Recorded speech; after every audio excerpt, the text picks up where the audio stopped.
Hoy zarpamos en un viaje fascinante y profundo sobre un tema que ha intrigado a la humanidad desde sus albores: la historia de Dios.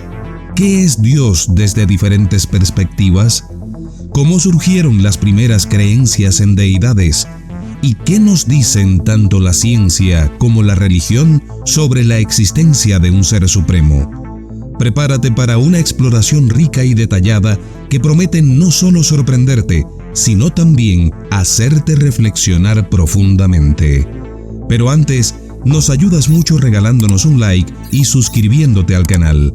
Nada te cuesta y para nosotros tiene mucha importancia para llegar a más personas con contenidos de valor como este video que has comenzado a ver. Desde tiempos inmemoriales, los seres humanos han buscado respuestas a las preguntas fundamentales de la existencia. ¿Quiénes somos? ¿De dónde venimos? ¿Qué hay más allá de la muerte? La figura de Dios ha sido una respuesta central en muchas culturas a lo largo de la historia. Las primeras evidencias de la creencia en deidades datan del Paleolítico Superior, hace más de 30.000 años. Estas evidencias incluyen figuras como la Venus de Willendorf y pinturas rupestres que podrían haber tenido un significado ritual o espiritual. Las primeras religiones organizadas, como la religión sumeria, surgieron alrededor del 3500 a.C., con un panteón de dioses que personificaban fuerzas naturales y aspectos de la vida humana. Desde la perspectiva religiosa, Dios es frecuentemente visto como el creador del universo, una entidad omnipotente, omnisciente y omnipresente que guía y protege a la humanidad. En las religiones abrahámicas, cristianismo, islam y judaísmo, Dios es concebido como un ser único y supremo. En el cristianismo se le llama Jehová o Yahvé y se le considera amoroso y justo. En el islam, Dios es llamado Alá y se le ve como misericordioso y compasivo. En el hinduismo existe una diversidad de dioses como Vishnu, Shiva y Brahma, que representan diferentes aspectos de la divinidad y el cosmos. Desde la perspectiva científica, la existencia de Dios es un tema más complejo y controversial. La ciencia se basa en la observación empírica y la evidencia verificable, y dado que la existencia de Dios no puede ser demostrada o refutada mediante estos métodos, muchos científicos se mantienen agnósticos. Sin embargo, algunos, como el físico teórico Paul Davies, ha argumentado que la complejidad y el orden del universo podrían sugerir una inteligencia subyacente. El biofísico Alistair McGrath también ha explorado a través de su obra El enigma de Dios cómo la ciencia y la fe pueden coexistir. El término Dios en español proviene del latín Deus, que a su vez deriva del protoindoeuropeo Deus, relacionado con el concepto de lo divino. En hebreo, la palabra utilizada es Elohim o Yahvé, mientras que en árabe es Alá. Cada una de estas palabras tiene profundas raíces lingüísticas y culturales que reflejan cómo diferentes civilizaciones han conceptualizado lo sagrado. El tetragramatón que ves en pantalla, usado en el judaísmo, se considera tan sagrado que los judíos observantes no lo pronuncian, utilizando en su lugar Adonai o Hashem. A lo largo de la historia, la relación entre ciencia y religión ha sido muy compleja. Durante la Edad Media, la Iglesia fue una gran promotora del conocimiento, aunque también hubo momentos de conflicto, como el caso de Galileo Galilei. Hoy en día, muchos científicos y teólogos buscan un diálogo constructivo.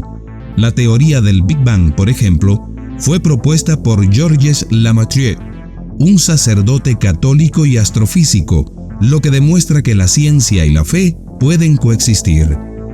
Richard Dawkins, en su obra El espejismo de Dios, argumenta que la ciencia ha desmantelado la necesidad de una figura divina para explicar el universo, mientras que Francis Collins, director del proyecto Genoma Humano, en su libro El lenguaje de Dios, defiende la armonía entre la fe cristiana y la investigación científica. La existencia de Dios sigue siendo un tema de debate intenso. Los argumentos teístas clásicos incluyen el argumento cosmológico, que sostiene que todo lo que existe debe tener una causa, y esa causa es Dios, y el argumento teológico, que observa el orden y propósito en el universo como evidencia de un diseñador inteligente. Tomás de Aquino, en sus 5 vías, ofrece una serie de argumentos filosóficos para la existencia de Dios. Sin embargo, los escépticos argumentan que estos no son más que interpretaciones subjetivas y que la ciencia aún no ha encontrado evidencia concreta de un ser divino. Stephen Hawking, en El Gran Diseño, argumenta que el universo puede ser explicado sin la necesidad de un creador divino, proponiendo que las leyes de la física pueden dar cuenta del origen del cosmos. Actualmente existen miles de deidades adoradas en diferentes religiones alrededor del mundo. Desde los dioses del panteón hindú, como Vishnu y Shiva, hasta las deidades de las religiones tradicionales africanas y las creencias animistas de las culturas indígenas. Según el antropólogo Scott Atran, en su libro In Gods We Trust, la diversidad de deidades refleja la variedad de contextos culturales y experiencias humanas. Esta diversidad nos muestra que la idea de lo divino puede adoptar muchas formas, desde espíritus ancestrales hasta seres omnipotentes. Una teoría que ha ganado cierta popularidad es que las descripciones antiguas de dioses podrían ser interpretaciones de contactos con civilizaciones extraterrestres. Autores como Erich von Däniken, en su libro Chariots of the Gods, han sugerido que las visitas de seres avanzados del espacio exterior podrían haber sido la base de muchas historias y creencias religiosas. Aunque fascinante, esta teoría es ampliamente rechazada por la comunidad científica debido a la falta de evidencia concreta. Carl Sagan, en su obra El cerebro de Broca, argumenta que estas teorías, aunque interesantes, no están respaldadas por pruebas empíricas y deben ser tratadas con escepticismo. La creencia en Dios puede ofrecer un sentido de propósito, consuelo en tiempos de dificultad y una base moral para la conducta humana. Diversos estudios han demostrado que las personas religiosas a menudo reportan niveles más altos de felicidad y bienestar, posiblemente debido al apoyo comunitario y las prácticas espirituales. Harold G. Koenig, en su investigación sobre religión y salud, ha encontrado que la práctica religiosa puede estar asociada con menores tasas de depresión y ansiedad. Sin embargo, la creencia en Dios también puede tener aspectos negativos. Cuando las creencias religiosas se imponen de manera dogmática, pueden llevar a la intolerancia, conflictos y violencia. La historia está llena de ejemplos de guerras religiosas y persecuciones motivadas por diferencias de fe, como las cruzadas o la Inquisición. Richard Dawkins argumenta en El espejismo de Dios que la religión puede ser una fuente de división y conflicto, promoviendo la discriminación y el extremismo. La historia de Dios es una historia de la humanidad misma, de nuestra búsqueda incansable por comprender el misterio de nuestra existencia. Ya sea que uno vea a Dios como una realidad trascendental, una metáfora cultural o una pregunta abierta, es innegable que la idea de Dios ha tenido y sigue teniendo un impacto profundo en nuestra sociedad y en nuestras vidas personales. Ahora, ¿qué opinas tú? ¿Crees en Dios o no? ¿Por qué crees o por qué no? Pedro fue, entre comillas, el jefe de los apóstoles y el primer papa. Juan fue el discípulo a quien Jesús amaba más. Mateo, el recaudador de impuestos, y Tomás, el incrédulo. Entre los 12 apóstoles de Jesús, había diferentes carismas y características distintivas que aún hoy recordamos. Uno, sobre todo, se destacó por quizás el evento más dramático y oscuro del Evangelio: Judas Iscariote, el apóstol que traicionó a Jesús. ¿O no? Antes de entrar en el tema, nos ayudas mucho regalándonos un like y suscribiéndote al canal. No te cuesta nada y para nosotros es muy importante para llegar a más personas con contenidos de valor como este video que has comenzado a ver. La historia de personajes tan distantes en el tiempo y tan polémicos por sus actos muchas veces cuenta con diferentes versiones, y ese es el caso de Judas Iscariote, a quien se le ha descrito en múltiples biografías y textos sagrados, y de quien incluso hace muy pocos años se dio a conocer un documento que se desconocía. A menudo los nombres de los personajes del Evangelio, incluidos los apóstoles, van acompañados de atributos que dan información sobre su origen. A Jesús se le suele llamar Nazareno, o para subrayar una característica que identifica a la persona, como Simón el Celote. El atributo Iscariote, que acompaña al nombre de Judas, se usa para distinguirlo de Judas Tadeo, otro miembro de los 12. La palabra Iscariote fue estudiada por filólogos y la mayoría piensa que significa hombre de Queriot. Nos da información sobre los orígenes del personaje de Judas. Queriot, de hecho, era un pueblo en el sur de Judea. Curiosamente, si la hipótesis es correcta, Judas sería el único apóstol que no provendría de Galilea, una zona más sencilla y menos avanzada que Judea. Otra posible interpretación de la palabra Iscariote es que es un derivado del término griego sicarios, es decir, asesino, que se usaba genéricamente en tiempos de Jesús para indicar a quienes se oponían a la dominación romana con la guerrilla. En el grupo de los apóstoles, Judas tenía el papel de tesorero, es decir, administrador del dinero del grupo. En el Evangelio de Juan, se subraya cómo Judas se aprovechaba del encargo, robando el fondo común. En particular, su apego al dinero se destaca en el episodio de la mujer que rompe el frasco de aceite de nardo, de gran valor, para ungir a Jesús. Judas se enoja diciendo que se podía vender el aceite para sacar dinero para los pobres, pero el evangelista precisa que a Judas no le importaban los pobres, sino el dinero del fondo común. El papel de Judas volvió a ser objeto de estudio en 1978, con el descubrimiento de un papiro copto escrito en un contexto gnóstico llamado Evangelio de San Judas, en el que se esboza una interpretación muy diferente del personaje de Judas. Según el papiro, Judas no traicionó a Jesús, sino que hizo la voluntad de Dios. Jesús le habría revelado algunos secretos y Judas habría contribuido al arresto de Jesús para permitir que Cristo llevara a cabo el plan reservado. Sin embargo, esta interpretación no está respaldada por otras pruebas. Después de la resurrección, para preservar el número de apóstoles elegidos por Jesús, se identificó un sustituto de Judas, San Matías, quien fue elegido entre los discípulos más cercanos a Jesús para evangelizar junto al grupo de apóstoles. A lo largo de los siglos, la figura de Judas se ha convertido en símbolo de traidores y ladrones.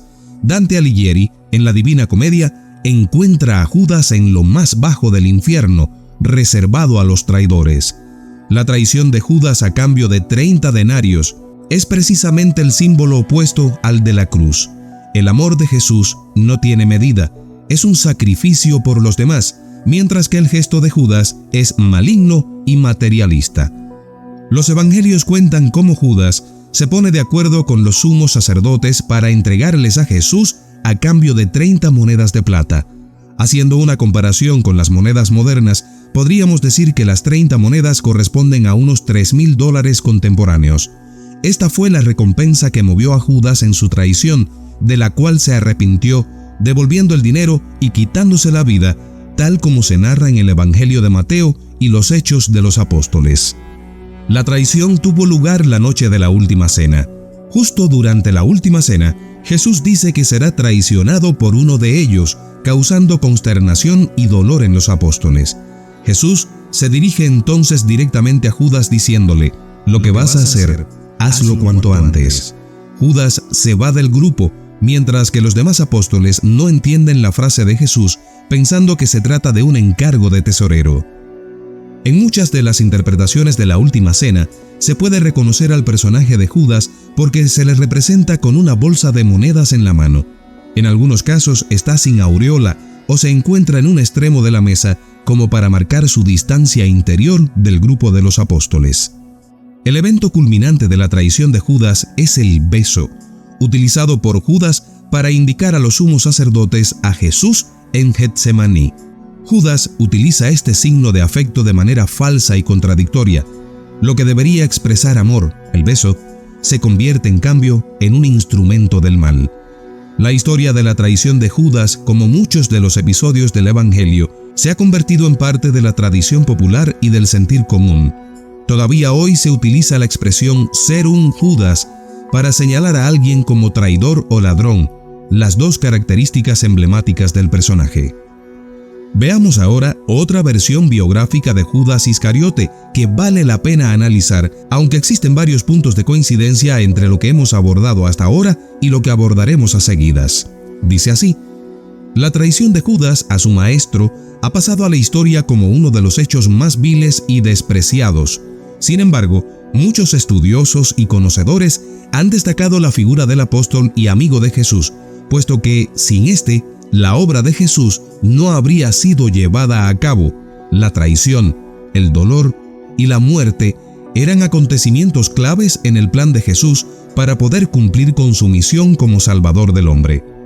Sobre la vida del apóstol se conocen pocos detalles con certeza, dado que tras la captura y muerte de Jesús, los relatos sobre este quedaron marcados por su crimen. La mayoría de estos relatos se tornaron novelescos, agregando detalles y anécdotas sobre la personalidad del apóstol que lo mostraban como una persona malvada. Tras unirse al grupo de seguidores cercanos a Jesús, Judas se convirtió en el tesorero del grupo y estrechó su relación con el maestro, quien lo veía como uno de sus apóstoles más cercanos, confiaba plenamente en él y le tenía gran estima. En algunos relatos sobre esto se menciona que Judas era el preferido del maestro. Sin embargo, su pasado y actitudes despertaron dudas en los otros apóstoles que le veían con recelo, en gran medida porque sospechaban que éste robaba dinero al maestro, hecho que ha sido comentado en la leyenda de Judas, obra de un escritor anónimo publicada en el siglo XIV. Junto a los otros apóstoles, Judas acompañó a Jesús en su peregrinación por Palestina, y con el paso del tiempo, llegó el momento en el que se desarrollaron los sucesos que marcaron la vida de Judas tras las acusaciones contra Jesús y la animadversión contra sus predicaciones. Judas fue convencido por los miembros del Sanedrín para traicionar a Jesús por 30 denarios. Más tarde, Jesús reunió a sus apóstoles para compartir con estos lo que sería conocido como la Última Cena, reunión en la cual se dio, según el cristianismo, la institución de la Eucaristía. Tras compartir el pan y el vino, llevó a cabo el lavatorio de los pies y seguido mencionó dos profecías. Estas eran la traición de uno de sus apóstoles y la negación de otro de estos, profecías que se cumplieron poco tiempo después. Al terminar la reunión, Jesús y sus apóstoles salieron de Jerusalén. Más tarde, se desarrolla el inicio de la pasión de Cristo. Jesús oró en el Monte de los Olivos y seguido fue capturado por los miembros del Sanedrín que siguieron a Judas, apóstol que al darle un beso en la mejilla a su maestro, selló su destino. Jesús fue capturado y luego sentenciado a perecer en la cruz. Después de entregar a Jesús, Judas fue recompensado con 30 denarios. Pasado poco tiempo, se arrepintió de su traición. Intentó corregir su error devolviendo las monedas a los sacerdotes, pero estos no las aceptaron. Conociendo la magnitud de su pecado entonces, y desesperado por ello, terminó ahorcándose en un árbol. Con el paso del tiempo, se añadieron detalles a la historia del apóstol, como los datos compartidos por Jacobo de Voragine en la Leyenda Áurea, colección de relatos sobre vidas y leyendas de santos de mediados del siglo XIII. En esta se basó el escritor anónimo de la obra Leyenda de Judas, escrito en el que se comenta sobre la vida del apóstol. En la Leyenda de Judas, el autor menciona que los padres del apóstol, Rubén y Siborea, al ser advertidos en sueños sobre su hijo y la ruina que éste traería, decidieron abandonarlo en el mar. El niño sobrevivió llegando a la costa de la isla Iscariote, de donde, según estas versiones, proviene el nombre del apóstol. Allí fue educado por la reina de la isla y años más tarde asesinó al hijo de su protectora. Tras cometer tal crimen, huyó y se refugió en Jerusalén, ciudad en la que se unió al servicio de Poncio Pilato. Durante su servicio le fue ordenado conseguir frutas. Para llevar a cabo el pedido, mató al dueño de un huerto, el cual resultó ser Rubén, su padre. Tras la muerte de este, Pilato lo nombró dueño de la propiedad y lo casó con la hija del dueño. Poco tiempo después, se enteró del parricidio y el incesto. Para redimirse, se unió al grupo de seguidores de Jesús, convirtiéndose en discípulo y tesorero del grupo. Más tarde, continúa con su actuar robando a su maestro y luego le traicionó por dinero y, arrepentido por sus acciones, terminó ahorcándose. En 2006 fue revelado por National Geographic el Evangelio de Judas, documento descubierto en la década de 1970. Tras variadas evaluaciones, se confirmó la autenticidad del escrito, que contiene diversos detalles sobre la vida del apóstol y su relación con Jesús. En el documento escrito en copto, se comenta que fue Jesús quien le pidió a su apóstol más querido que lo traicionara, puesto que su traición era parte fundamental en el plan de Jesús.